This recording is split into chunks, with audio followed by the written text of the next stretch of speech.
মরতে হয় যাও, জান্নাত জাহান্নামের মাঝখানে একটা জায়গা আছে, জায়গাটার নাম হলো আরাফ। এই আরাফের মধ্যখানে যে দাঁড়া, ওখানে যে মালাকুল মউত কাঁপতে থাকবে। মালাকুল মউত বলবে, আল্লাহ সৃষ্টির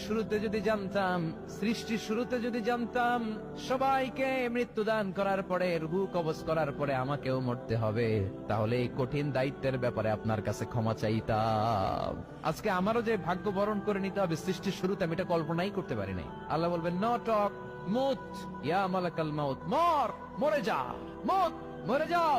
বলার সাথে সাথে মালাকুল মাউত এক বিকট চিৎকার হাঁকিয়ে মরে যাবে। মালাকুল মাউতের চিৎকারটা সেদিন এত ভয়ঙ্কর হবে, বিষ্ণু ইসলাম বলেন, ওই চিৎকারের আওয়াজ যদি পৃথিবীর মানুষেরা কান দিয়ে শুনতে পেত, তাহলে কিয়ামত সংগঠিত হওয়ার জন্য আলাদা করে ইসরাফিলের সিঙ্গার প্রয়োজন হতো না।